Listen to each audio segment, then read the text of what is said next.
Y llegamos a la parte final del ciclo sexual masculino, explicando la eyaculación o la parte que nos falta por desarrollar. Ya habíamos repasado, por ejemplo, que la eyaculación es un fenómeno fisiológico independiente, pero que se presenta de manera natural y regular, de una forma coordinada junto con el orgasmo. La eyaculación va a tener como propósito fundamental el expelido del semen. Y este semen, tal cual como nosotros lo imaginamos o como muchas personas lo conocen, en realidad no es más que un artefacto, puesto que el semen en su composición realmente es la mezcla de todas y cada una de las fracciones que en tiempo real se van a producir y se van a expeler. Es importante conocer los distintos tiempos de las fracciones del eyaculado para comprender muchos aspectos que tienen que ver con la parte clínica.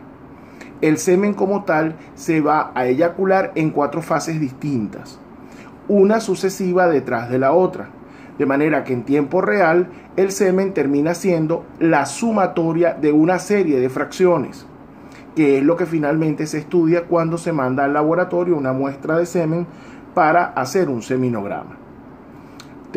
Partiendo de la base de esta clave muy importante para descifrar, vamos entonces a describir cuáles son esas 4 fases de la eyaculación. La primera tiene que ver con la fracción preeyaculatoria. Esta es secretada por las glándulas de Cooper y de Littré que se encuentran a todo lo largo de la uretra masculina. Su principal función es lubricar la uretra para garantizar un paso gentil y, por supuesto, expedito del semen a lo largo del todo el tubo uretral, además de limpiar cualquier resto que pueda quedar allí.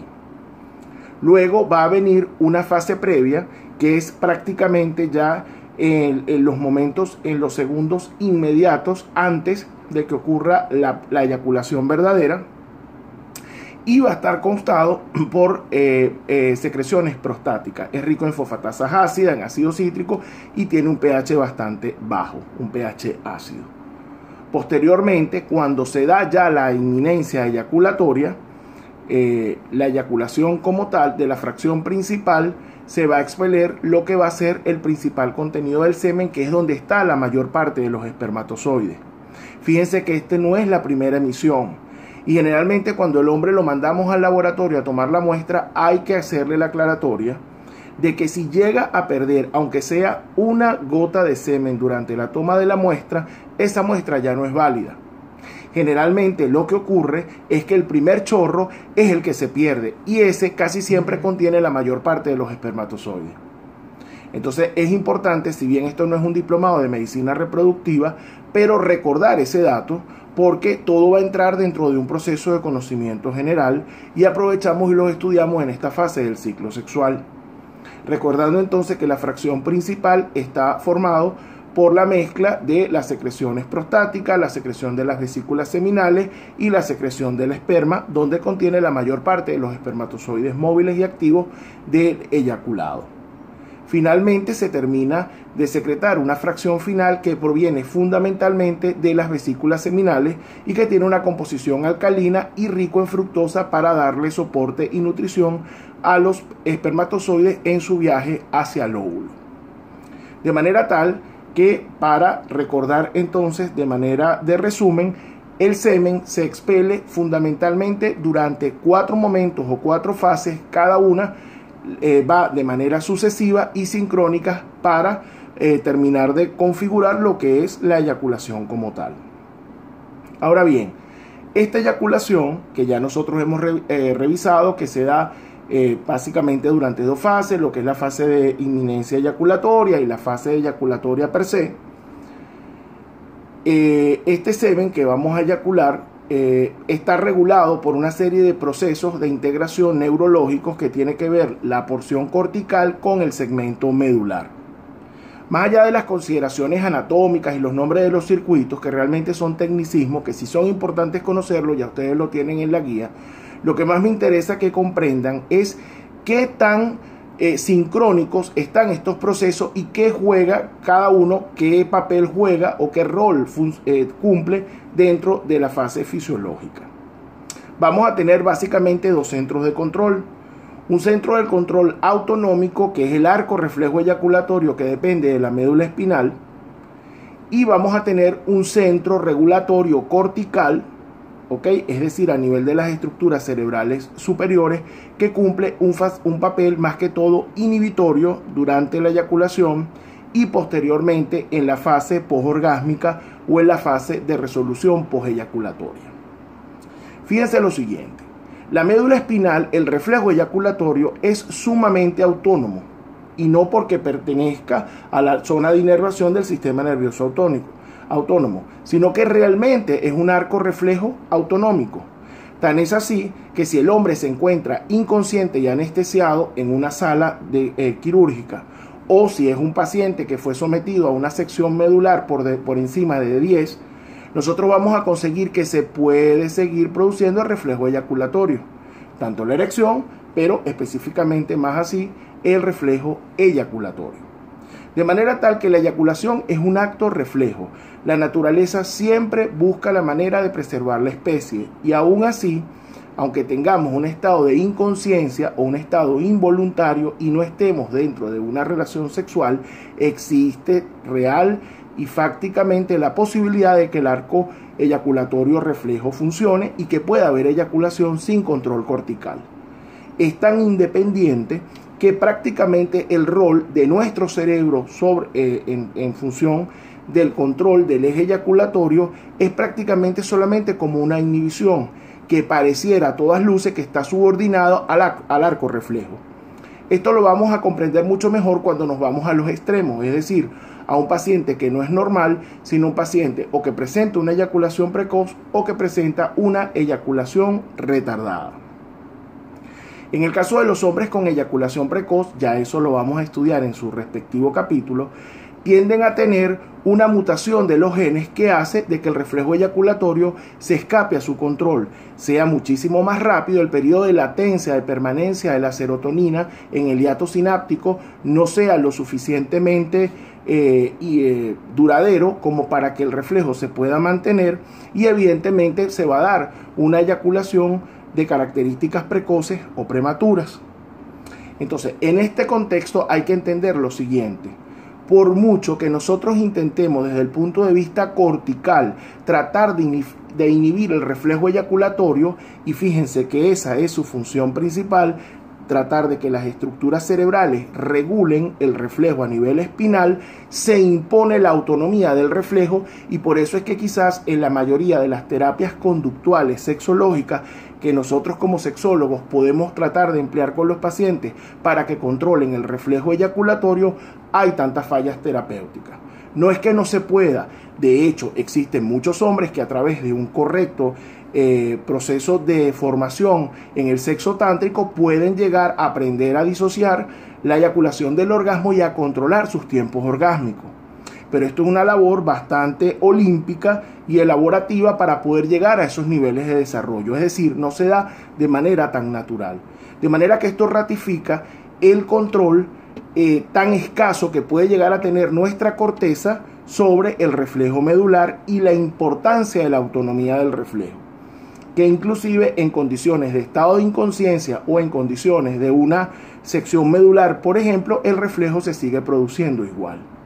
De manera tal que los eyaculadores precoces, aunque no es el objetivo principal de este capítulo, pero para que vayamos adelantando cuál es la importancia del conocimiento de la fisiología en la patología de medicina sexual, en los eyaculadores precoces este fenómeno de reflejo autonómico, el cual está liberado y que escapa al control, es mucho más acentuado. Y de hecho, como ustedes recuerdan, uno de los elementos que define, uno de los componentes del tiempo de funcionamiento sexual a nivel subjetivo, que define realmente el trastorno, es la pérdida del control que el individuo tiene sobre su eyaculación. El otro elemento tiene que ver entonces con el reflejo cortical. Él cumple básicamente una función inhibitoria del reflejo eyaculatorio y está muy relacionado con todo lo que es la actividad copulativa, mientras que el reflejo medular tiende a ser independiente de lo que está pasando arriba. ¿Ok? Por eso es como les digo, cuesta a veces para los eyaculadores precoces simplemente decirle trata de controlar tu reflejo. Es muy difícil porque el poder y la autonomía que tiene el centro medular llega a ser tan intenso que prácticamente la señal inhibitoria cortical le cuesta mucho regular. Entonces, fíjense lo siguiente. Cuando nosotros tenemos el control inhibitorio que se ejerce por parte de la corteza cerebral, básicamente esto va a funcionar en dos etapas. Durante la etapa preorgásmica o preeyaculatoria, lo que está tratando es de buscar la manera de sincronizar y de inhibir que no se produzca la eyaculación mientras la persona está haciendo el proceso de penetración. ¿Ok? Esto es básicamente el papel fundamental que tiene la corteza cerebral.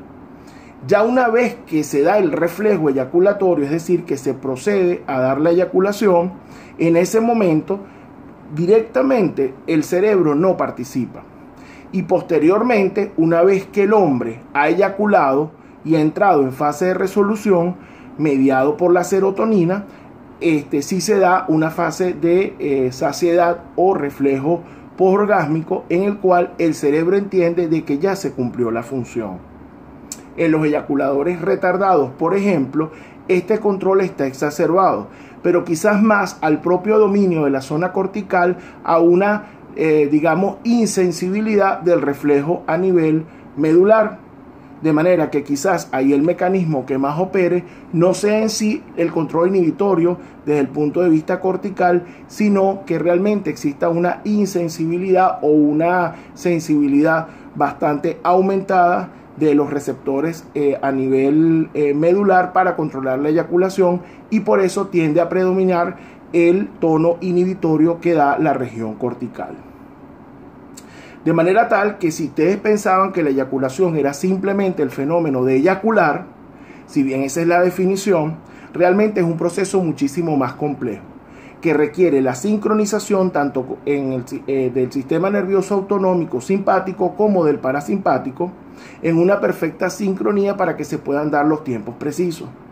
En esta fase también funciona de manera importante y protagónica la serotonina como neurotransmisor. La serotonina se encuentra o va a tener su principal geografía de acción en la sinapsis del reflejo, tanto en los receptores presinápticos como en los receptores postsinápticos. La idea es que realmente la serotonina debe permanecer en el hiato sináptico un tiempo lo suficientemente importante como para mantener la excitación y la meseta sin llegar a la eyaculación. De esta manera que los receptores presinápticos van a operar tratando de recaptar la serotonina y rescatándola del hiato para meterlo dentro de la neurona.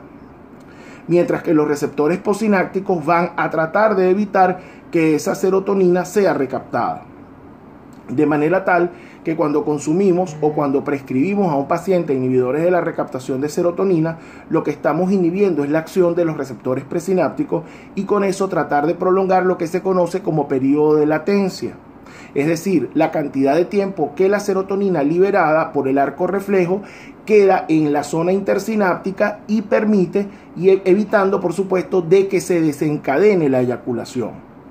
Cuando damos terapias para mejorar la eyaculación precoz, lo que estamos procurando por las distintas vías es tratar de que la serotonina permanezca en el hiato sináptico la mayor cantidad de tiempo posible y retardamos de esa manera la eyaculación. Mientras que los fenómenos patológicos, como el caso de la eyaculación precoz en sus distintas expresiones, lo que busca hacer es lo contrario, es decir, que una vez que se da el acto reflejo se recapte la serotonina lo más rápido posible para que se dé la liberación de la eyaculación. Hay quienes han planteado que si realmente la eyaculación precoz no es lo fisiológico, puesto que si nosotros nos remontamos a nuestros antecedentes antropológicos, realmente lo necesario era fecundar, de manera tal que cuando el hombre se encontraba en la selva, o se encontraba a campo abierto con todos los predadores que habían simultáneamente, lo evolutivamente más viable era que su relación sexual fuera extremadamente corta y breve para que él pudiera eyacular dentro de la vagina. Y quizás son exigencias de los tiempos de la modernidad. Cuando hablo de modernidad me refiero a la civilización, es decir, de hace 2000 años para acá, que al utilizar el sexo como una actividad más allá reproductiva, también recreativa, el hombre se empeñe en que el tiempo que tarda entre la excitación y el orgasmo o la excitación y la eyaculación, es decir, ese tiempo de funcionamiento sexual, sea lo más prolongado posible. Son teorías que están todavía allí, ninguna se ha podido comprobar, todas las teorías están sobre la mesa, pero evidentemente que es una explicación bastante lógica.